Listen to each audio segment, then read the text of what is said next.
Hello everyone, welcome to Durrett's Take. It's that time of the week where I go over my top 10 college football games of the week and my predictions for them.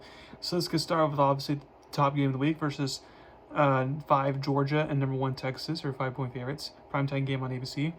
Texas quarterback Quinn Ewers started off rusty in the rival game last week, but eventually settled in and Texas looked like the number 1 team in the country. Since Georgia's defense has shown it's not what it used to be over the last few seasons, I feel Texas should be able to score enough in this game. So then the question is, can Georgia score against a good Texas defense? I'm not sure if that will happen. We'll have to see. I think Texas gets an early lead and Georgia has to play catch up, similar to the Bama Georgia game a few weeks ago. I think the Longhorns hold off for a late rally from the Bulldogs to get the big win and essentially clinch an early spot in the SEC title game since Texas has an easy schedule. And this obviously would knock Georgia out of the SEC title game most likely, and it'll put them just one loss away from potentially not making the playoffs altogether. I have Texas winning 31-27. Next but not least, number 2, you got 7 Alabama 3-point favorites versus 11 Tennessee. 3:30 game on ABC. Both teams had trap games last week, coming off a bad loss. A bad loss, and both teams were lucky to survive that trap game. I think this could end up being more of a defensive battle, which is crazy to say, because if you would ask me 3 weeks ago, I'd say, oh, this is going to be a fun shootout. Tennessee over the last 2 weeks has struggled mightily offensively. If volunteer freshman quarterback Nico Lamiava can find a way to make the big plays, then Alabama's going, or can't find a way to make the big plays, I should say, then Alabama's going to get the win automatically. Alabama's offense, they're really good, but they just have to stop getting in their own way. As long as they don't turn the ball over or take big sacks, which is their main issue, then they can get rolling. This is a game where my gut is telling me Alabama's probably going to win, but especially since Tennessee's leading tackler Keenan Peely's now for the season. But since the Crimson Tide do not play their best football on the road, I'll just take Tennessee to survive here. I have them winning 20-19. Number 3, you got 6 Miami, 5-point favorites versus Louisville, a noon ABC game. Miami, in my opinion, is on upset alert here. The Hurricanes' defense is not that good. Since Louisville has a good offense, they can score points on them. So the question becomes, can Miami outscore them like they did, these past 2 weeks against Virginia Tech and then California? I know Miami has been finding ways to win, but I feel their luck's going to run out here. As long as the refs don't help the Hurricanes learn like they had the last 2 games, then I think Louisville will get the big upset and keep themselves in the mix for AC title. I have Louisville winning 30-28. Number 4, you got 24 Michigan, 3.5-point favorites versus 22 Illinois, 3:30 game on CBS. The loser of this game take themselves out of the Big Ten title race. Michigan is coming off a needed bye week. Illinois had to hang on for dear life against a bad Purdue team last week. The problem is I don't feel a bye week from Michigan will help them solve their offensive issues, no matter who's playing quarterback, whether it's Tuttle or G. It doesn't matter. I think they will have trouble scoring points. Now, since Illinois gave up 49 points to bad Purdue offense last week, anything is possible. I feel Illinois will make the clutch plays to get the big win and have a big party in Champaign, Illinois. I have Illinois winning 20-17. Next, number 5, you got Nebraska versus 16 Indiana, who are 6.5-point favorites, noon game on Fox. This will actually be the first legit test for Indiana this season. If they can win a home game against a solid Nebraska team, then I can buy into the Hoosiers hype.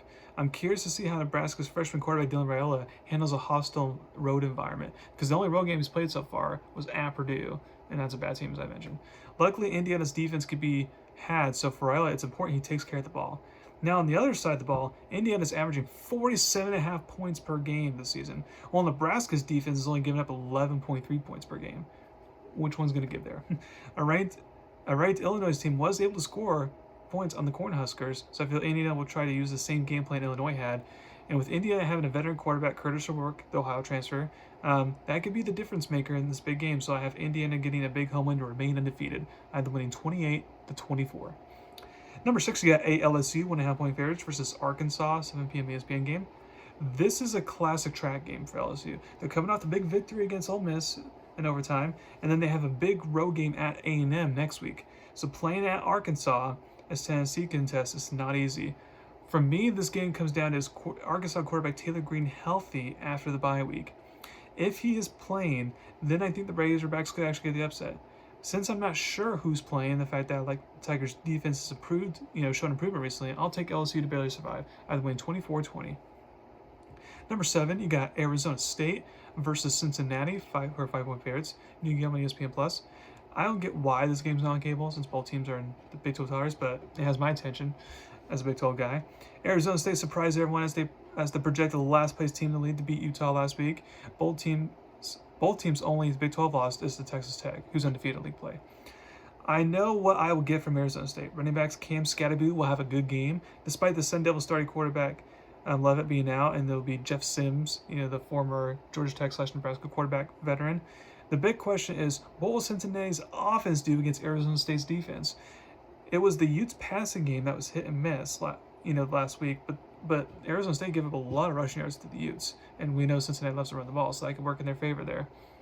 If the Sun Devils can force Cincinnati to pass the team, then that's where they get the big upset. But I think Cincinnati will be able to run the ball well enough, and they will make the few big plays at home to get the big win and keep themselves alive in the mix for the Big 12. I have them winning 27-20. Number 8, you got 12 Notre Dame, 11.5-point favorites at Georgia Tech, 3:30 game on ESPN. The Irish have been successful since their surprising loss to Northern Illinois. However, Notre Dame needs to be careful here. Georgia Tech has a good offense, so the Irish will have to outscore them if they want to win. I feel the game will be competitive, but in the end, the Irish find a way to get a key row win to keep themselves in the playoff discussion. I have them winning 34-27. Number 9, you got Colorado versus Arizona, 3-point favorites, 4 p.m. game Fox. Based on the preseason hype for Arizona, the Wildcats are having a disappointing season so far. Not as bad like Oklahoma State, for example, in their own conference, but, disappointing season so far. While 2 losses may knock them out of the Big 12 title game contention, Arizona can still savage their season if they get the win because their schedule is favorable the rest of the way. Colorado still has everything in front of them despite the loss to Kansas State last week, and despite the offensive injuries Colorado has, I like them in this game. Arizona has injuries in the secondary, so the Buffaloes can easily move the ball against them, especially since Heisman hopeful Travis Hunter should be good to go in this game. The question is, can Colorado stop Arizona's offense? It depends. I feel they will give up some big plays for sure, but overall I feel Colorado could do just enough to get a big win and keep themselves close to bowl eligibility. I have Colorado winning on 31-27. And then last but not least, you got South Carolina versus Oklahoma, 1.5-point favorites. 12:45 game on SC Network. Believe it or not, Oklahoma actually needs to win this game in order to get bowl eligible. With a record of 4-2, you may wonder how that is possible. Well, they'll beat Maine to get 5 wins. But then for the rest of their schedule, they host Alabama, and then they have to go to Ole Miss, to Missouri, and to LSU. Yikes. And for South Carolina in this case, they really need this win. They want to make a bowl game as well. Because with a loss, I don't think the Gamecocks make a bowl game. I think this will be a low-scoring defensive battle. I think this will be a game where South Carolina, plays a good game, and it feels like they should win, but the Sooners' defense makes a big stop or turnover to escape a win to get basically bowl eligible. I have Oklahoma winning 17-16. So thank you very much for listening to my podcast today. Please subscribe to my channel, tell everyone about me. Thank you very much. Have a wonderful day.